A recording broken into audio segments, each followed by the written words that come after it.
You're listening to the Jaybird Watching Podcast, the official podcast of jaysjournal.com and fansite.com.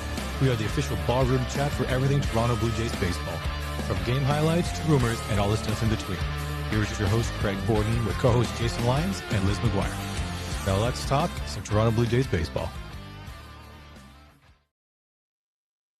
Welcome, everybody, to the Jaybird Watching Podcast. I am your host, Craig Borden. Welcome to tonight's therapeutic session that we're going to be doing as much as we humanly possibly can, so you can, join the couch or whatever you want to do. But to that point, we are here to talk all things Toronto Blue Jays baseball. I am here with Liz and Jason Lyons, my co-hosts. How are we, guys? I just have a hot Twitter rumor. So the Heck posted this hot Twitter rumor that says, I heard a rumor that Jason will be the new Canucks head coach. And I said, that's 100% true. I mean, there's a strong possibility. I mean, I think in the pecking order, it was Rick Tocchet, then maybe like Ryan Johnson or Manny Malhotra. Me, it's a natural fit. They want a new voice. Although I, as a human, probably wouldn't attach myself to the fire of it. Even if they offered me the job, it's an absolute joke to watch a professional sports organization supposed to be top tier do what they're doing. But I digress. This is a baseball show, and to dive deep into the Canucks probably be till next Wednesday. But things are going well for me. The sun is shining after a deluge 2 days ago where we thought we were gonna have to buy an ark. But yeah, baseball. You got everything else on that. My kids have Team BC tryouts, which are pretty fun. It's good times, unless, of course. And you know what? It's funny. I mentioned the rain, and I feel like it has been pulled out of sales ever since that rain out. It's just, it's weird how these things go, but it's week, and I'm hoping they can get a little bit of traction with a bullpen today against the Sox, and then see where we go from there. Traction with a bullpen start. I was at the game last night, so I was a cabinet of the game. It was a truly Toronto story of the TTC broke down in two places, which is a thing that happens a lot. And then I'm like, okay, so I roll up to the game. I bought like cheap $20 tickets. I roll up to the game. I'm standing outside. I'm like, okay, it's 3-0. I know there's a first pitch home run. Whatever, we can turn this around. I walk through the gates, through security. I look up, and it's 7-0. Wow. It escalated quickly. Yeah, that escalated. It was 7 runs on 8 hits when I looked. Or 7 hits on 8 runs. Yeah. Yep. Yeah, Bound Francis did not have the best of things going for him last night for the many occasions that obviously we have, as Blue Jays fans, over the last what's basically been almost a year now, been enjoying for what we've been seeing from Bound Francis. So let's just dive into that. That was one of the topics, obviously, we were going to talk about tonight. My opinion, watching him pitch last night, he's done a good job of when he misses his locations, it wasn't in the strike zone. Last night, right down the pipe. And people like Rafael Devers kind of like to hit baseballs for a living, so kind of didn't work out so well for him. No. Go ahead, Jason. Go ahead, Liz. Well, I feel like I agree with you, and there certainly are teams that you can miss your spots and hit. I mean, the players in the MLB are so good now. Like, I mean, if you miss by half an inch, they're going to take you out, make you pay every time. There are no bad hitters anymore. Like, even the guys that we consider to be bad hitters are still, like 240. What I mean, like it's gone are the days where a guy has 120, a 128 year or anything like that. When you make mistakes now, if they're in the strike zone, they're going to get hammered. And I mean, Bowden's, I think he's prone to have these every. And we've come to expect so much of him from the starts that we have got, like, the high quality starts we have gotten from him.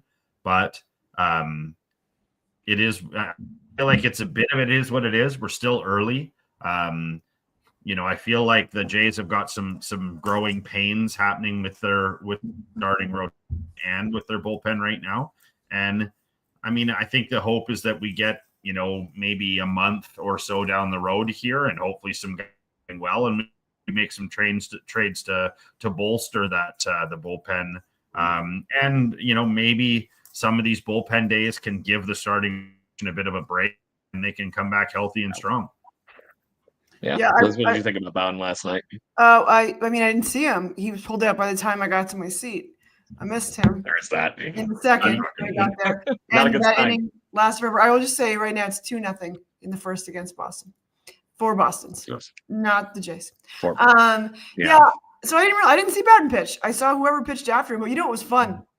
So it was hot dog, whatever day, loony dog day. So I'm like, oh, cool. Like, this isn't going to be a heavy watch game. I'm going to waddle around and get my hot dogs and smash my face with hot dogs. And then I smashed my face. Smashed my face with a hot dog. And I saw a nice Vladdy home run. That was fun. I like that.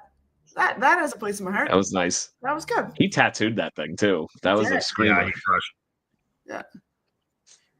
Yeah, and I love that I didn't look at the score yet, and I thought you were just busting my balls about them losing 2-0 already, as of being just into the ball game for our wonderful bullpen day with Yariel Rodriguez on the mound. We already have an Alex Bregman 2-run home run on the scoreboard with 2 outs so far. Yeah, I heard speaking that the Toronto Blue Jays have the most home runs against them in the MLB. Not terribly shocked by that, but I'm going to look that one up. Yeah. Because that sounds accurate. Yeah. So, oy. Yeah, tough start again. I mean, I feel like Yarod has struggled quite a bit already this year. Seen some flashes of the guy that we hoped we were getting. And I don't know. He looks a little lazy on the mound. We're actually just about this. I had the benefit of talking to some guys that have coached Team Canada and stuff in the past, and they were mentioning that right now the pitchers that are in the majors are the least athletic athletes that have ever played a sport. Guys are interesting. So we're in like the David Wells Boomer category now, and I didn't even know it. Well, I mean, even Boomer could field a ball, but because these guys now even at a young age, at 14 years old, can be what's called PO'd. So that you become a pitcher only. You don't hit, you don't play a position, you don't outfield nothing. And what happens is these kids get so little reps in the field fielding that they just lose the ability to, like, you see the Little League home run in the Giants Rangers game. To end the game. Yeah, that is an joke. Is a professional baseball team doing like an outrageous joke that a professional Major League Baseball pitcher overthrow by that much. And I mean the chaos that ensues. I mean, they're men. They should be able to say, okay, well, if I don't hosel rocket in, I can run this ball in and stop him at second base, or if he let him take third, even if he wants to. But to get a guy out at third base from where the ball was, I mean, it's just dumb. And you watch these pitchers try and field balls like it's so foreign to them, and that's what we're breeding. We're breeding guys who are going to have one giant arm, and they're going to walk out like this with it dragging on the ground, and throw 70 or 80 pitches. They'll go back into the dugout. They're completely useless other than that. And it's interesting because I don't even know if we're going to see Shohei pitch again. Like, I think we're at that point now where why would you? Like, I mean, it's unfortunate, and it's really nice when you do see pitchers that are still athletes. But it's going the other direction, unfortunately. Yeah. So you were correct, Liz, that we are 100% the team that has allowed the most home runs in Major League Baseball. Followed very closely by one home run by the Cincinnati Reds, who have a very young rotation. The Miami Marlins, I'm more shocked that the Baltimore Orioles are not the top one with what they've been having a problem with in the Tampa Bay Rays. So this is the reasons that why we keep talking that the American League East is winnable, but there's got to be something that we keep talking about here. But holy Nikes, this is horrible. To hit. Okay, here's the thing about baseball: you got to hit, and you got to pitch. You have to score more points than the other team. So, like, is the AL East winnable? Yeah, but it's not like, but it's like we're losing against ourselves, right? That's it. Yeah. Well, also, I mean, you got to Red Sox as well. Like, I mean, this is 2 years in a row now where everybody's written off the Red Sox, and then they come out and they're like, "Yeah, you know what? We're better than you think we are." And Devers says, "I am not going to DH. Well, maybe I'll DH." Like I think when we're, I think Toronto, it's a bit of an ivory tower with the media and with other things, and I think like I'm slightly removed because I get the far edge of it, but I would imagine being right in, it's just a hornet's nest at all times for all of the sports. I was just saying that the Leafs right now are taking the brunt of it. Well, yeah, I mean, how they lost to the Senators is ridiculous, like ridiculous. I like the Senators. I think they're plucky. Right, that one. Yeah. But the League Cup contender, I mean, you need to kill when it's time to kill, and you can't lose 4 buzz to the Senators. Anyways, I don't. So comparatively, though, the teams you're talking about, though, Craig, don't you think it's ironic that other than maybe the Reds, these are the same bottom tier team we're comparing ourselves to last year at the end of last year? So I'm wondering if enough has changed. Our buddy Michael, I think, here summed it up. The Reds and the Marlins payroll suggests they are supposed to suck. There would be the big difference. Our payroll is one of the top ones in baseball. Yeah. And we still haven't gotten anything. Yes. And outside of the home run category, pitching wise, we're either dead middle of all these other pitching categories or we're on the right side of it. So there is something to say that statistically the Blue Jays pitching has been good, and I will say it's been very good up until the last 10 fucking games, guys.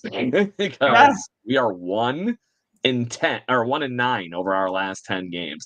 And that one game that we happened to win in New York in the 9th against a guy that's completely up against the ropes and Devin Williams, we took advantage of that one gentleman having a rough time.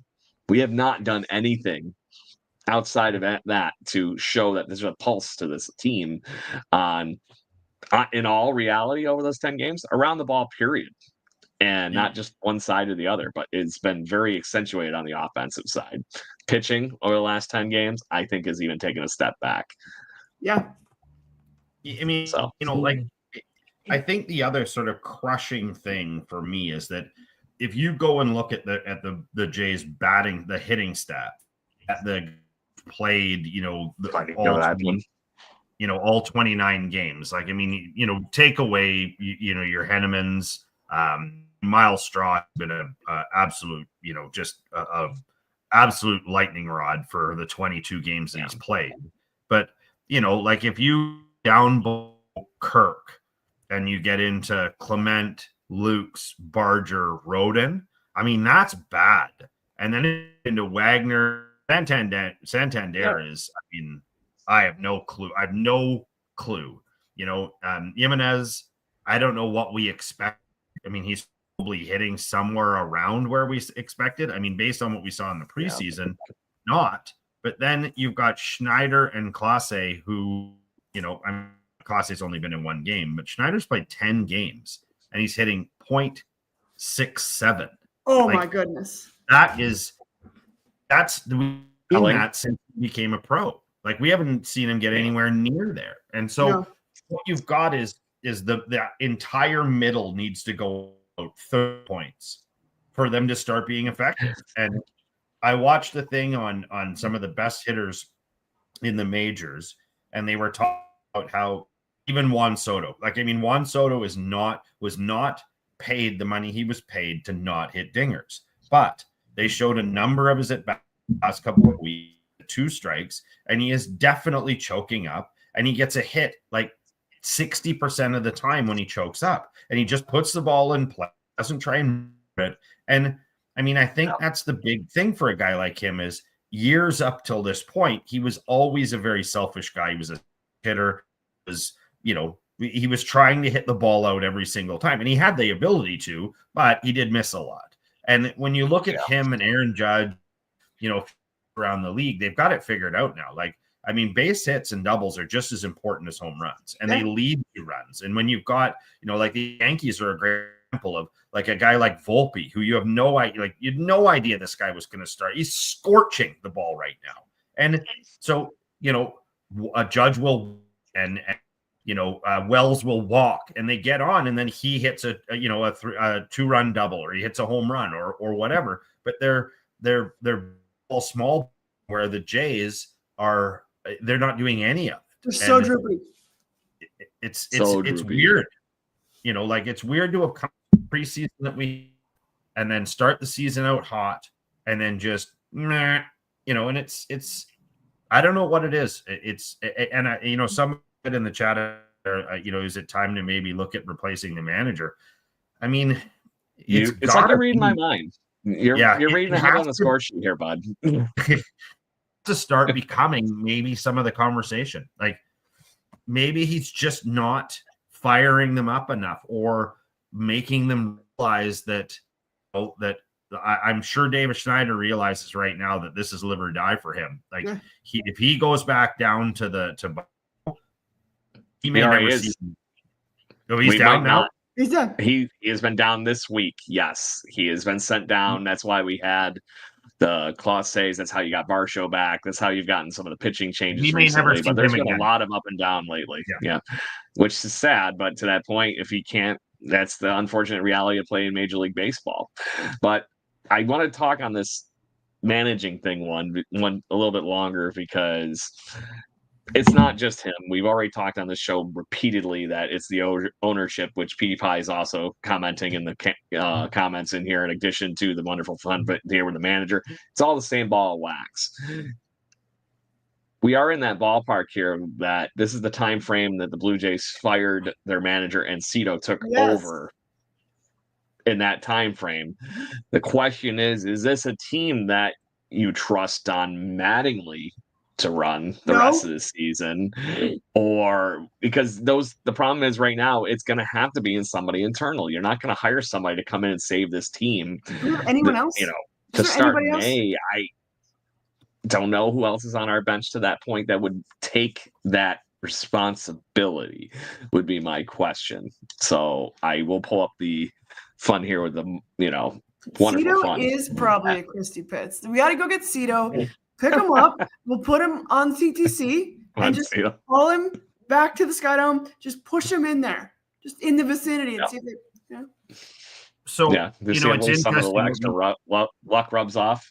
Interesting that this whole conversation off talking about the Canucks coaching problems out here, and one of the things that I said jest, but it's not. It's what they've been talking about, is that Manny Malhotra has done an excellent job in Abbotsford, coaching the Abbotsford Canucks. Being very successful. They had a really successful year. The players seem to love him. So that then brings up the question, what about Casey Cannondale? I mean, he had a very successful career in Buffalo. The players seem to really like great. Him. And I love Casey. He is a Schneider light. You know what I mean? Like same profile, same comeuppance. He'd be coming up through our system from Buffalo up. A lot of who There's a difference there. Casey Cannondale has in my opinion, a better track record with young talent than Schneider had. Yeah. Correct. Right. Schneider, don't get me wrong, he had a championship team in I forget what year, but with the New Hampshire Fisher Cats. But he got the profit from the ridiculous amount of talent we also had in the Blue Jays system with Vlad and everybody that year, and MVP level Kevin Biggio in that season. How much was that was him? How much is it? But if you're going to shake things up, honestly, Jason, that's something I thought of too. I didn't deep dive into it like we're doing right now, but I love Casey Cannondale, and I think he would be an amazing addition to this, which, if you bring him up from the Bisons, does that bring somebody like Devon White, who's currently still part of the coaching group and whatnot in Buffalo. What does that look like? And I think that there is some big pieces that help there. And Candell, I want to say he's coached in the majors, but I can't remember who. I don't think he's officially managed. I'm gonna have to look that one up. But I do like that option versus some other things here. My problem is that Don Mattingly's too much the same. You're not shaking it up enough. Don Mattingly doesn't seem to inspire much on the bench. Like, I mean, watching, it's not exactly like, I mean, I feel like every now and again somebody walks by and checks his pulse. We were making the weekend at Bernie's jokes before we got on, but I mean, Mattingly is a little bit weekend at Bernie's. Like, every now and again they look at him and they're like, "God," and he's like, yeah, what's up? What inning are we in? Somebody go over there. Like, I don't know. I mean, I feel like Don Mattingly has had his day in the sun. I feel like I would be excited. I like when teams go a little bit younger with their coaching. I like that if they're willing to take a chance on that, because it just makes for more exciting baseball. A younger coach is going to take more chances. I mean, the dude in San Francisco has done great. To love him. Yeah. It's fun baseball to watch. It's are they going to take a chance on that squeeze? Gonna make a goofy shift to try and get an out. Yeah, they will, because he's young and he would rather win in some cases than do the traditional way to do it. So I mean, I'm all for it. So Casey Candell was a major league coach with the Seattle Mariners, mostly first base. And after he left that organization in 2016, he's been in the Blue Jays organization since. But obviously he played during his playing days, funny enough, with the Montreal Expos and Indians and the Houston Astros. So at that point, if he knows something that we're not getting out of this right now, I'm up for trying it, because right now nothing's working. Zippo. Right. Everything is broken all at once. Everything is broken. Correct. It's like the Jays way. Again, like, everything's broken. Just so broken. Yeah. So I just want to put Petey's pie up here. Yeah.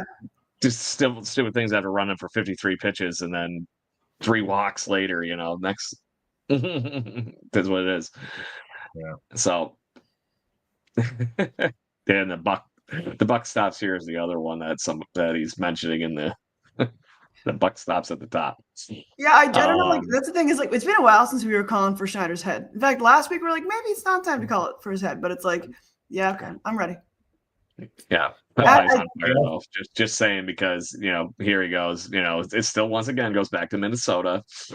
Jose Barrios, the decision. Yeah. It was all downhill from there. He has made some interesting. I will say this: he has made some interesting calls as being a manager. Now, we overanalyze because we don't see the other teams, and I know this.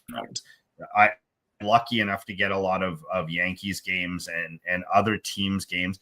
Aaron Boone makes a lot of boneheaded moves for who has basically an all-star team. Like, there's lots of times where there's a Yankees game going on and he makes a terrible decision. Yeah. And camera just panics, and he's just like, I can't get enough seeds in my mouth to try and cover up my idiocy. Like he makes more than anybody, and he's still able to keep his job because the team is that good. So, I mean, I think it's time for Schneider to. Most Yankee fans want him fired too. They're even with them being in first place, being here in Rochester, New York, on the west side, going toward Buffalo. Yeah. All the Yankees fans around me all day, every day. Fucking hate Brett I was surprised that he was still around after they lost the World Series. I was like, oh, he's gonna be gone. I don't know. I figured he was time to pull the ripcord. Was my thought. Whatever. Yeah, but I mean, it's. That this has been going on for long enough now. We're not going to get the change that fans, people want, which is the management change. I don't think that Shapiro and Atkins are going anywhere. Certainly not in the middle of a year. But I do feel like it's time to clean house internally for that coaching staff. And I hate to say it, but even getting. What's the pitching coach? He's such a good dude. Pete Walker? Who? Yeah. It's time for to go. For some new blood to come in. There's always guys. Organization needs a refresh. And that's is amazing what that can do to the players, everything, because the players aren't going anywhere. You still have Springer, you have Vladdy, obviously, for all these guys. This is the right thing to do. And I like Michael's comment here is that Ed Rodgers should, blank check to Theo Epstein, just write this thing right up and get it all moving again. That's the kind of thing we're talking about here, though. The focus is gone. Things are all over the place. Is it time just to erase the chalkboard and start over a little bit here and see if you can do something on the fly? I really think there's still enough talent on this team to do something fun this year. I really do. It needs in the next week something to trigger the catalyst to move this forward, because I just think that they're not going to get over these other teams and wild card chances if the Orioles are already falling off and the Tampa Bay Rays are struggling as well. Something's got to give, and that might be the thing that just shakes the cages up just enough to be able to get something to go, oh shit, we better get our act together, or whatever it might be. Because I know they're all thinking that, but is it just because somebody isn't being held accountable, or the thing hasn't been? I don't know. I don't know. It's weird though, right? And it's like, yeah, I don't know. I don't know. Like, can you fix it? My question is that can you fix this with coaching? Can you? Yes, you can. Okay. Baseball is so interesting that way. I mean, I find that with other sports, when you make a coaching change, there's an initial sort of kick in the keister where the team usually performs well once they've made that change to another person, and then they go right to how it was. I mean, it's unfortunate, but with baseball, I find that the change is usually made, and because I feel like baseball players and coaches spend more time together than other teams and the coaches. Like in between innings, Vladdy is literally standing right beside Schneider. Yeah. But in a hockey game, I'm sitting here and my coach is back there. He may lean forward and talk, but I don't turn around and engage him in conversation or say, "Can I have some? Can I have some spits?" Yeah. A totally different thing. And so once you introduce a new factor into there, so however this person's personality is, immediately changes, because baseball is more akin to call people out. Like, even if you're a star, baseball's more akin to say, you know what, superstar, you're going to take a day off. We're going to call it a rest day. And if you don't start performing better, I'm going to start looking for people to be put in your.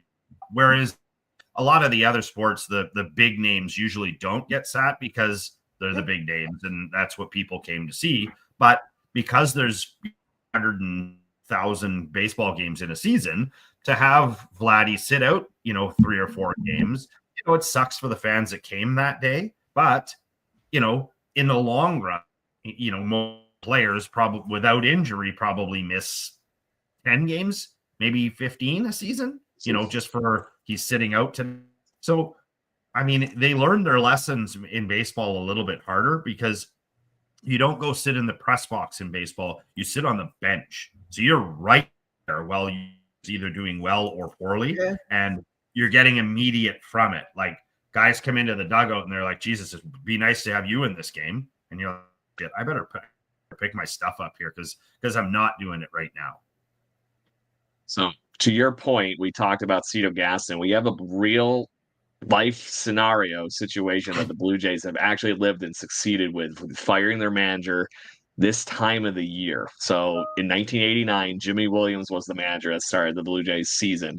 They got off to a 12-24 start to that season when Jimmy Williams at that time was fired. Cito Gaston, who was the hitting coach at the time, gets promoted. They went 77-49 under Cito Gaston and went to a record of 89-73 and just missed the playoffs. So, and we've heard every single guy that we've had on this cast that played for Cito, not one of them even the slightest of bad word. I mean, the fake mustache tributes. Just saying. Yeah, I mean, Gibby would be Gibbons would be a similar one where I think that you may have a couple of guys that didn't run with him, but he seemed like a good dude. Schneider is similar, but I guarantee you, if there was candid talk, there's certainly players on this team who haven't experienced the success that they wanted to have under John Schneider. I don't know if he doesn't drive them hard enough or he doesn't do, but it's a very casual, nonchalant baseball season. Yeah.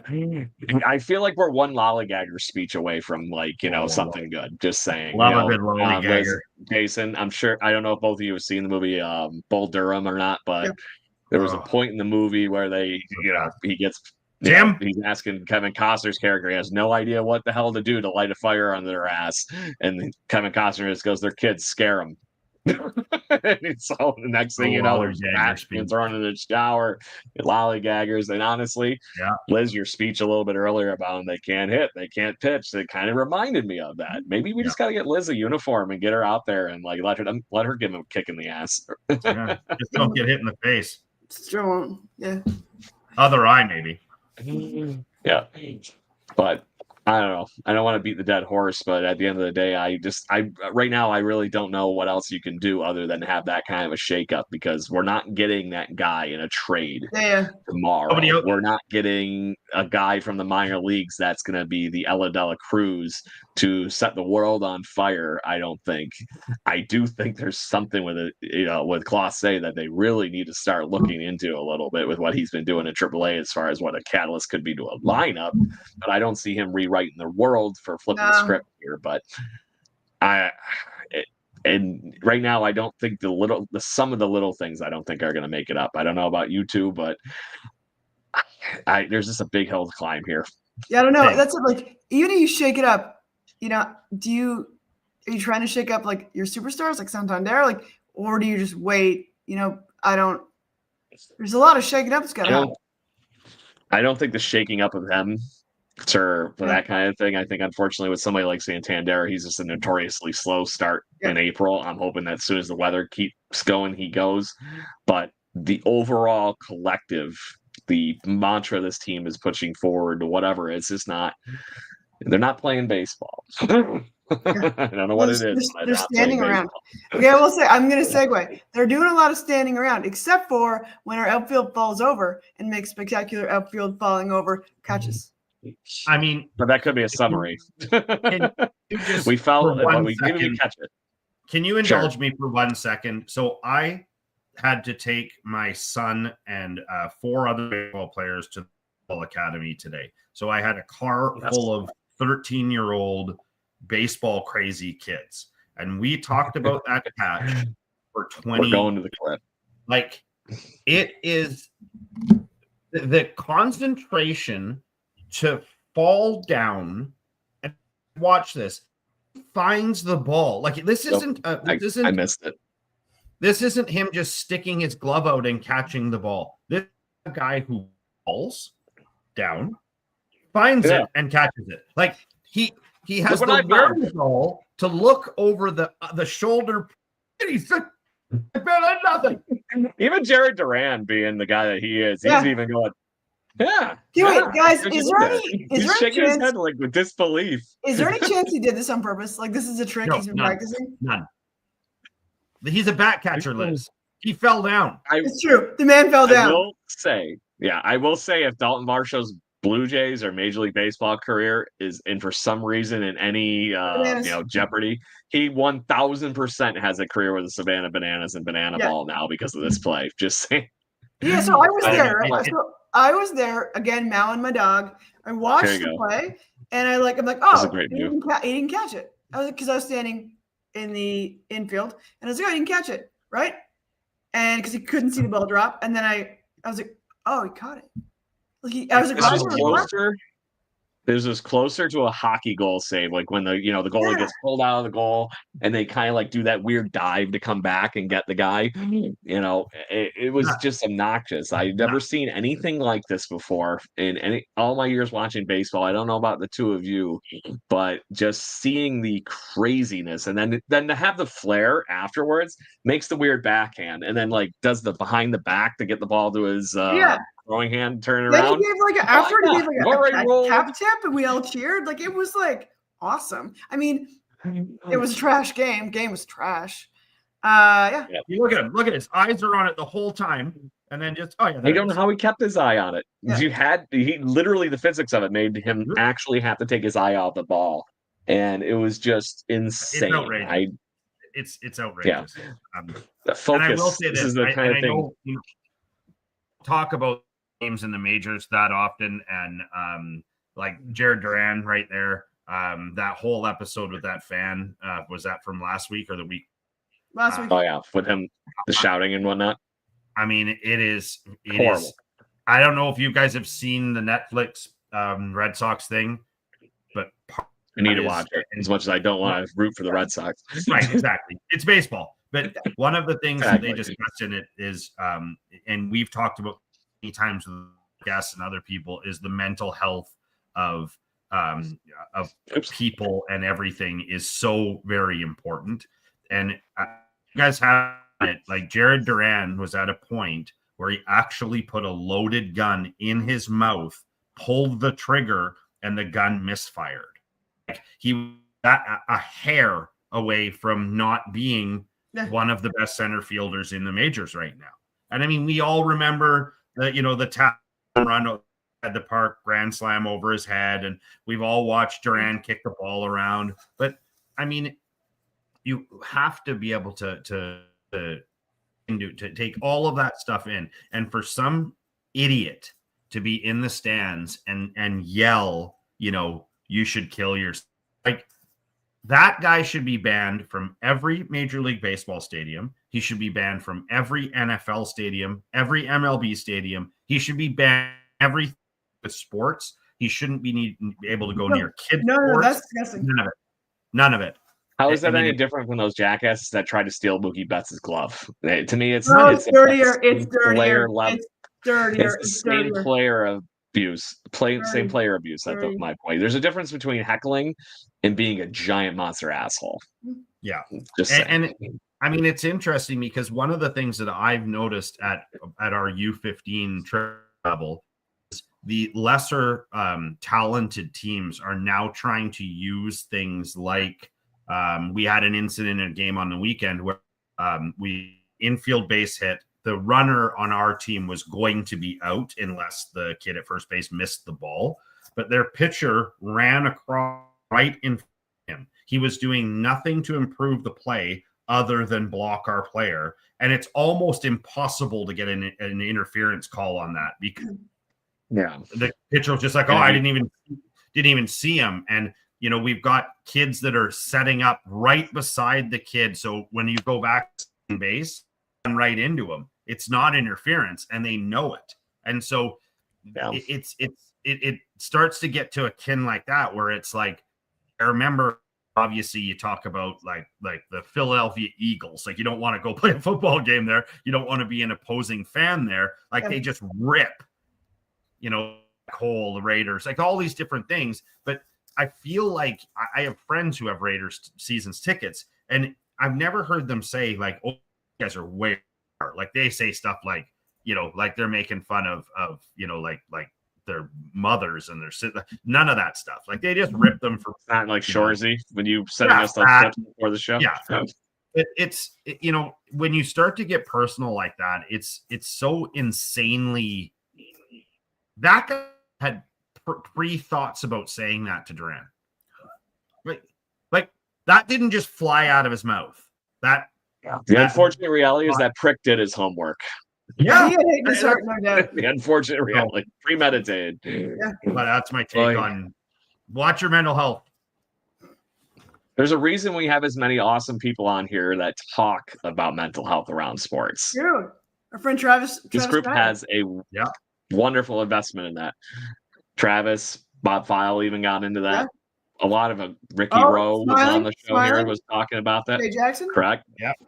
Jay Jackson. Everybody. Stottlemyre, everybody. They've all said it. And it's like if you're an athlete of any kind, I mean, ask a 5-year-old all the way to a 30-year-old, like, oh, you're a baseball player. How much do you train baseball? Oh, I have 5 practices a week. How much do you try the mental side of it? Oh, never. How much is the mental side of baseball? Well, it's like 80%. Well, those two things do not correlate. Yogiism? 80% mental and Yeah, it's like yeah. It didn't add up to 100% at all. Yeah. But it's that, and again, I think this is sort of speaking back to where we started this with the coaching and with the sort of ease that Blue Jays are losing right now. Like there just doesn't seem to be any kind of, nobody looks pissed. And I don't want guys throwing their gloves or their bats or garbage like that. It just looked like it only gets us so far too. Yeah. Like Santander does not look like this is bothering him right now. No, it's like, man. Whatever. But Ernie to that Clement point, it could be eating them alive inside. Who knows? Yeah, you Ernie see some of Clement them wearing getting a little it. frustrated. Yeah. See the Clement. Baseball's not fun for Ernie Clement right now. Yeah. So, but it's exhausting. It really is. It's mentally exhausting trying to see what and put your thoughts around this whole thing. Hence the reason we're running a therapy session tonight. Thank you, Liz, for steering us off to the catch there for a minute. So it works. But we are unfortunately on bullpen day, losing 4-0 already. And the Blue Jays are coming in the bottom of the second to hit right now. It's only the bottom of the second? It's only the bottom of the second. They were like, they just got to get a whole bunch of dingers and then spread that out over games. It'd be nice to put up a crooked number because winning does cure all. We've talked about that many a times on this show. Yep. Yeah. And right now the problem is, like we were talking about, it doesn't really matter which way you slice it. The offense is flat. The pitching's been rough over the last 10 games. I was even just while we were chit-chatting here looking through some of the advanced metrics stuff, hoping and praying I'd find a ray of light. I have not. And the Blue Jays, like even the stupid things on our offense, I was like, maybe our expected batting average was higher, which is called a BABIP. It's a term that they say, okay, great, if things were going perfectly, you're hitting good contact, you're making all these wonderful things. The Blue Jays are batting 283, which puts them in the bottom 15 in Major League Baseball in that category. Not good, man. Other stupid things. I was like, oh, well, maybe I'll dive into Baseball Savant and see if we are actually barreling some baseballs. There's only 2 people in our lineup that are barreling baseballs above the league average, and that is Vlad and Bo Bichette. I mean, did you guys it's see not shocking it's the 2 of them, but everybody else was exactly average on the barreling baseballs for this season or well below it. And it's not a pretty picture. Well, Bo has decided he's going to play for Team Brazil in the world. His brother is. His brother Dante is. Yep. Yeah. Junior. Yeah. I forgot. Springer's on that list too. I apologize. I just done dirty for Springer, but that is really cool that he's going to do that. I thought that was really interesting. So yeah. I'm excited already for World Baseball Classic. Dude, I love World Baseball. I'm getting so hard into World Baseball. It's so Jason's over here frothing at the mouth for spring training 2026. Whatever. World Baseball is like so fun. It's like it reminds me of like a video game, but it's real life. Yep. It's like very good analogy. Like a plumber or a pro, or Freddie Freeman. A guy, an electrician is behind Vladdy. Yeah. So good. Oh no. But yeah. So I do want to talk some good Blue Jays tangent things at least, because there's some really cool stuff going on around the Blue Jays in the minor league system. Have any of you seen what Arjun Namala has been doing for the Vancouver Canadians? Because this kid is on fire.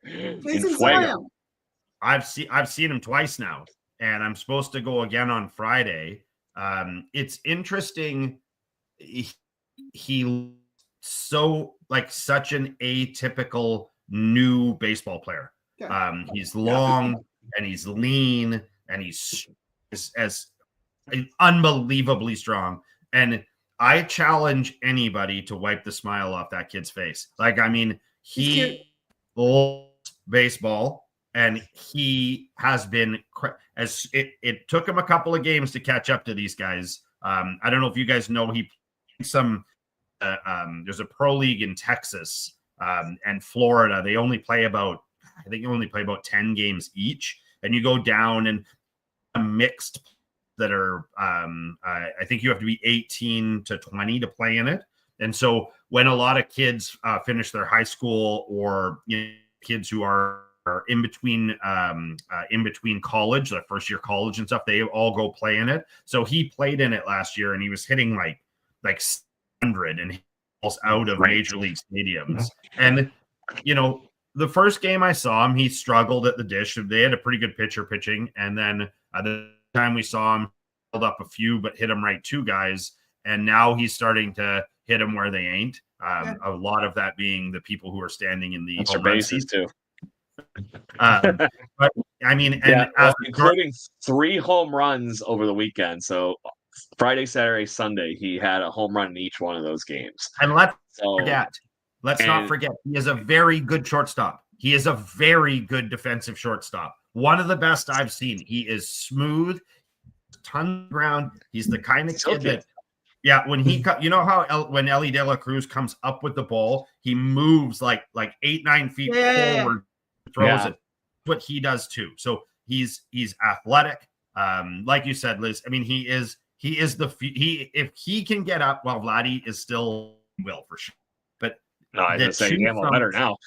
That twosome could be one of the best marketing things to hit the hit baseball long time. Like, you've got 2 guys who just love playing baseball, playing for the Jays. It's an awesome, happy to be. He's probably not going to be here for all that long, so I'm kind of cherishing every moment that I get to see him here. But let's at least makes it through half of the season. I think he will. I know they're really trying to They're really trying to use gloves with him. I mean, he's an amazing talent. Yeah, and what was I going to say?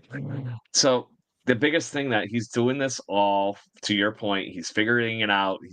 I know it looks funny over 19 games, batting 275, but he's got 9 extra base hits, 5 home runs, 4 doubles. He's got 10 ribbies, and he scored 16 runs.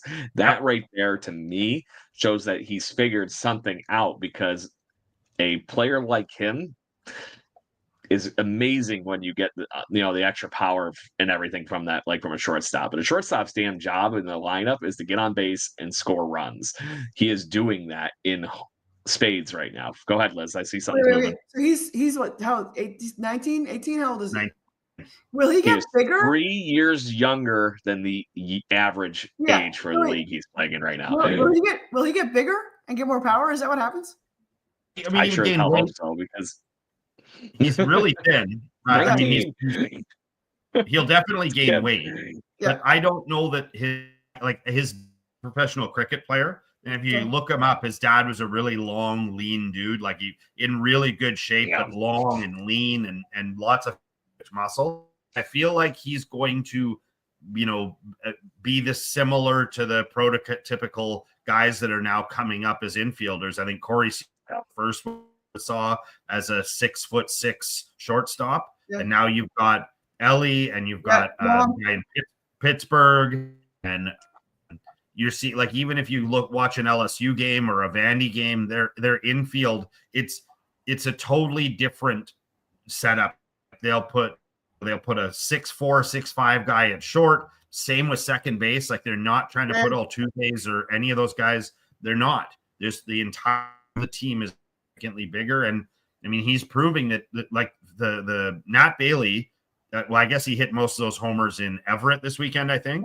And Everett Stadium, Nat Bailey, big stadium. So if he starts putting them out of Nat Bailey to his pull side, he's got to be hitting them well into the 4 out. Like, gotta be. I wish there was more video of it. There is a couple out there, and they're impressive. We've retweeted them on the account and whatnot, so please check that out. But Jason, I agree with you, and I honestly think that both of you were actually nailing what I think he's going to look like. Maybe not as tall. Is either of you seen what Ella De La Cruz rookie cards for baseball look like? The kid was a rail. There was a torpedo bat might have more meat on it than he had when he was in 19. So he's filled out, and obviously the power's coming along with it. So I think it's in that similar mode to that whole thing. But the beautiful thing about Nimala's swing, he's got bat speed for days. He barrels baseballs, and they're going to go far. It's similar to that same thing when we were hearing Plaid coming up through the system. It sounds different off his bat is the one thing you always hear about young, good players. And it doesn't matter where they're from, here, there, anywhere, what league they are, how big they are, any of these things. Everybody said that about how Nimala makes good contact. And I think those 5 home runs are starting to show that. He strikes me as a guy right now, he could run into 20 home runs this season with and it wouldn't be it would be one of those things that get noticed, but everybody wouldn't be like screaming from the rooftops, and which honestly I think plays in his favor. So as a Blue Jays fans, I'm loving every minute of this because we're going to sneak some guy right in here and we're going to just crush.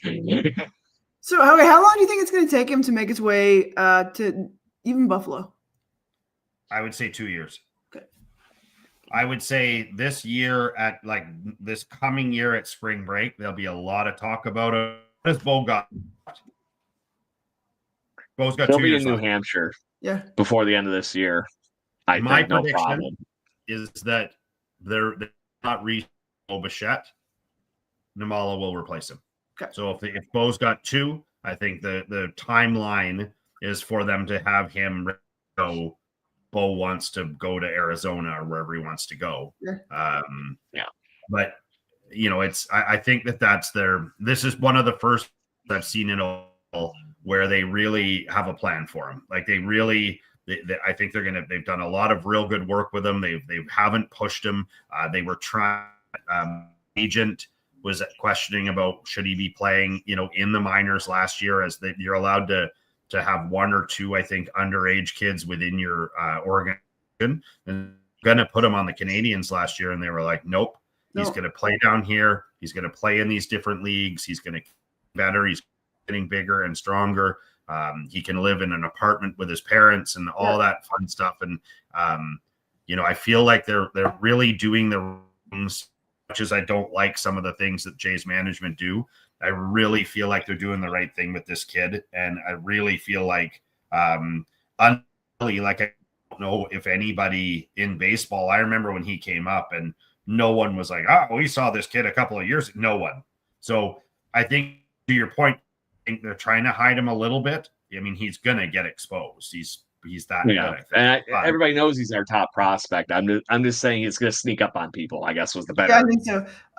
Craig, can you put up Pete's comment there? Yep, I was looking at it. Yeah, because so I think that's kind of like a you comment. Yeah, because he's so cute. So he's got a really cute smile. He's got the best smile. Like, he's just such a good-looking kid. Like, so that I think a picture of him and Jay Jackson together might be the best smile combination. Yeah, that'd be a smile. Gorgeous, just saying. To Pet Pie's comment, as a coach, I can tell you this with as much honesty as I can. At this year, I want my kids striking out swinging. If he's looking, that's a different question. Now, I would have to look at the numbers to see what he's doing, but we don't need those backwards swings. I mean, they're all, that will all turn into hits eventually. And we want, as coaches, we want our young grass.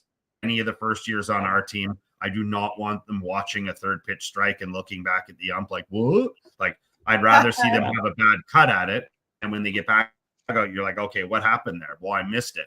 Well, right. Where you just described the difference between Anthony Volpe on the Yankees and Jason Dominguez pretty much in spades right there. So 2 amazing young talents, and one of them's raking at the plate and the other one still looks like he's swinging a sword a little bit because he just, like you said, is waiting for the game to come to him. I like that Nimala has been taking that approach of going and getting it. And I think he has started to show, as a small sample size in only 19 games, that he is trying to be more selective, because he's only struck out 19 times in 19 games, where he was almost doubling that last year in Dunedin. So some wins there. I guess that very small sample size, very interesting. Jason, I can see you petting the bat. Just come on. All right, fine. How much Rub time do we some have luck left? on it. Oh, we've got We've so got we got about 6 5 minutes. minutes. Okay, so as you guys know, I am a purveyor of I like baseball stuff. I spend a lot of my free time looking into equipment, stuff. I've got kids. I agree with this. At 13 years old, they're using wood bats. It is demoralizing sometimes. So, as you know, I did some work with Birdman in the past. There's still a company that I respect, and we do a lot of work together. We still got a number of kids that are hitting the team, and quite a bit. But if you guys have seen this this backyard bat story, so these guys have been toiling away at this for 20 years. They are in Ontario and in Detroit, Michigan. So the company is out of Detroit. But if you are a Canadian and you want to get these products, it's of Windsor. You don't have to pay duty. You don't have to pay taxes. You don't have to pay any of the stuff that goes on top of that. I mean, it's a great logo. Come on. And That's so awesome. these guys, they both played in the majors. They were on Blair and Barker, the podcast, or sorry, on Sportsnet, and this week. And I mean, the story's interesting. They got a couple of bats to inside the Phillies clubhouse in spring training, and SDS happened to like what he was swinging, and so asked for some bats to be brought down. In BP, Bryce Harper picked up one of the bats and smashing it around and said, "Hey guys, can you whip me up a couple of bats?" And so it's a big deal when a company gets given a pro's bat.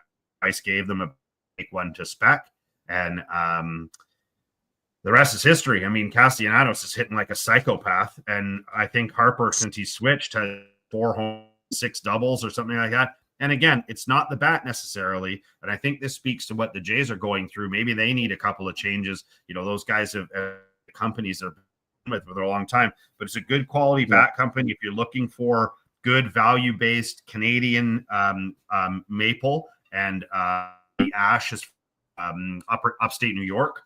So good company. Check them out. Backyard Bats. We're going to get them on the cast in a couple of weeks here, and we'll get some giveaways, some stuff to give away. So yeah, that's I'm Michelle. Yeah, there you go. Liz, do you have anything you want to talk about before we do 3 up, 3 down and our wonderful fun with the picks to click? And we had some news for the show, actually, we got to do before we go off here real quick, too. But go for it. I don't think we have news. I will say that me and Craig's coming to town on Friday. Yes, I'm going to be in Craig. town. Craig's Bears, ball game baseball. with the homies, with catches in the bleachers. I'm rolling up to a Holland Blue Review Kids Hospital on Wednesday next week to roll up with a giant novelty check. I'm donating the baseball card money. Finally, I think it's about $5,200. I sold maybe 6-7 cards. It was under 10. There you go. Good stuff. So before we go off, let's do the 3 up, 3 down, because like I said, unfortunately, there's probably more down this week, but we're going to try doing it here one way or the other. I will give you the points that your up can be Blue Jay proxy, like Liz, shout out here for her charity donation checks and stuff. But I will say, go for it, Jason. Your turn. Well, I feel like this was my up. I know I missed last week, but I feel like no, it wasn't. It definitely wasn't. Up for me be Alejandro Kirk. I feel like through all of this stuff, Kirk has remained fairly consistent. His defense is grotesque right now. I think he's ranked second or third best, catcher in the league. So Kirk is, and then my down has got to be Santander. I mean, to this point has been so disappointing. When he crushed that a couple of weeks ago, it was going to be the turnaround to at least start hitting the ball. But I've watched the last couple ABs he's had, and he's tracking like he's not even fouling balls off well. He just seems to be okay to strike out and just walk back to the Dougie and be done with it. So Santander is my down. Maple Beef is my up. There we go. Go ahead, Liz. Okay, I'm gonna do opposite because my down is the maple beef. I'm so tired of watching him hit into double plays, or we have 2 on, and then we got Kirky up on base, and I'm like, oh, he just can't do it. He is the reason we have 1 win in the last 10 games, though. But that was the one time it worked, to your credit. Yeah, just the amount of double. Every time we have someone on base, Kirk's gonna be up. So that's been bumming me out. Yeah. I really enjoyed my 1-up. I enjoyed Vladdy's dinger last night. It really pleased me again. I was just eating a loony dog, being sad. And you're like, again, I walked in, it was 7-0.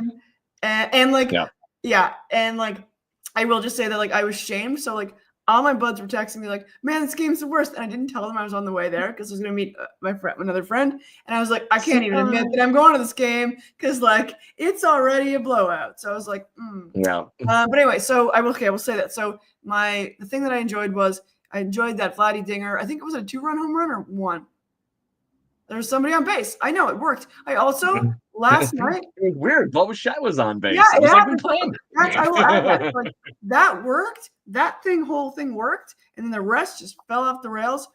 Yeah. Yeah. Good deal. So my downer is actually, I don't know how to best put this whole thing, but I'm pissed that they only got Jonathan Clase the 1 throw-in game because of how well he's been playing in the minor league system. So this is a downer on management. Not that there's not any other ones, but this one specifically is my one for this week. So I just couldn't believe it. I was just sitting here going, you're finding all these at-bats for these other guys. I know you're bringing Barshow back. Yep. They're carrying in too many outfielders to begin with at this point. I just think we love having a pile of outfielders. Let's go. Yes. But in the flip side of this coin, Addison Barger is my up because not only has he been doing an amazing job showing off that freaking rifle in right field, I like the opportunity that he's going to get to play maybe some third base and some right field with some of the shuffling that has happened on this roster. And he's hitting. He's got 2 doubles, 4 hits in only 6 games or 2 games. Be a game. Imagine what it could have been if we, maybe let him play third base a little more often. It wouldn't be different. We'd be pitching up Barger. I'm curious. But I'm rooting for Addison Barger, and I do think that there's some pieces here that we got to figure out to maybe some of these other ones, like I mentioned. To me, Jonathan Clase was hitting hot. Bring up the hot hand. Let him play right now when you can't rub 2 sticks together and hope for a fire. Yep. So picks to click. This is an abysmal mess. Did I win? I want to win. Tell me I won. We might have to give this one to Blue Jays, Dad. But let's just go through seeing Jason wasn't here last week. I'm going to say the names with no who picked them to Jason, and he's going to tell me who wins out of all of them because I think they're all pretty rough. Let's just go. We had Kirk, Tony Taters, Vlad, and Bo.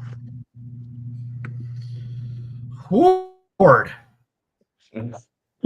I think I gotta go Bo, I think. Yeah. Do you think you're gonna go Bo with his 4 hits last week? Yeah, I think so. 1 double. Was Vladdy better? Vladdy had 3 hits, but the 2 of the 3 hits were homers. I'm going. You're going Bo? Going Bo. So Liz, you are the victor. Did it work? It did work. You just won with Bo. Yeah, because Vladdy wasn't in play, so then I picked Bo. Our buddy Blue Jays had Vlad last week in the guest spot. Jason, we did the default. Who was the biggest loser? That's a normal starter from the previous week and carried him into your pick, and that was Tony Taters. Yeah, I didn't have to guess. I had maple beef. Yeah. Oh, there you go. So let's just put that one out there because this week we don't have a guest, but next week we do. So we'll get that one sorted out. Our worst everyday player this past week is once again Anthony Santander. No, it's just the worst. Bro, Santy. Because I can't. They sent down Wagner. They sent down Roden. I can't give either one of them. Oh, actually, I can do one better. We actually have a giant goose egg, 0 for 12, with Andres Jimenez.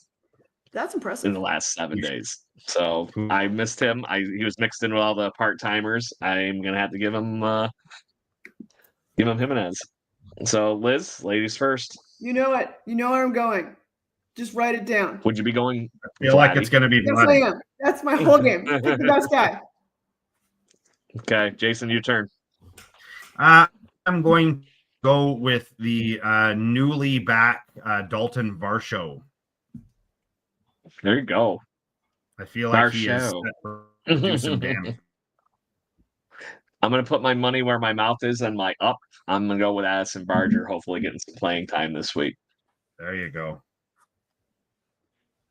So on that note, just to put it out there, Liz is currently in the lead with 2 wins. Everybody else has 1. Yeah, you just gotta pick the best guy like every second week. Like that's Yeah. and then every second week pick the second best guy. Yeah. Yes. So on that note, Scott Belford of the Walk Off Podcast is going to join us next week to hopefully take this up a notch and not be such a therapeutic freaking like psychiatry Let's go. office that I feel like I'm running out of my, studio here in my house. And then the big news, we have our first famous person that's not a baseball player joining us at the end of May. I taught you two this, but I don't think I've shared it anywhere else yet. So the band Silverstein, who is a early 2000s band that still obviously is making great rock music and everything, is a self-proclaimed emo legend, and that is the lead singer Shane Told, who apparently is a monster Toronto Blue Jays fan, and he wants to come on and goof around with us because there's going to be some news actually breaking tomorrow for the band. Cool. I hint, wink, wink. So on that note, he's going to be out wandering around and talking all things baseball apparently with us for one time while he's going to be putting out that news for the wonderful things that are going to be announced tomorrow, which we will also be advertising. But I'm looking very forward. That's the first rock star we get to talk to on this show. Yeah, I'm trying to get Geddy Lee, but he didn't answer my messages. He's busy. We got another fine Canadian musician. I'm strangely okay with that. There we go. Respect. You can't go full on when get right to pump the right to 88 miles an hour and get your flux capacitor working to get Geddy Lee here. I did that. You got it. Good deal. Is there anything the two of you would like to add before we go off the air? No, not a thing. I would like to Blue Jays both hit and catch the ball. Thank you so much. Just show a pulse, please, for the love of God. So on that note, Blue Jays fans, thank you very much for joining us. Almost 200 of you still roaming around the chat. We greatly appreciate it. Make sure you join us next week to talk all things Blue Jays baseball with Scott Belford of the Walk Off Podcast. And we will be here to chit chat, out wherever, all that kind of good stuff. And we will talk to you soon. Cheers, Blue Jays fans. Thank you for listening to the Jay Bird Watching Podcast. Please follow us on Facebook, Instagram, Twitter, Twitch, at BirdwatchingGC, and our YouTube channel. If you want to support the show and get extra content, please consider donating to our Patreon at patreon.com/birdwatchinggc. Go Jays, go. Woo!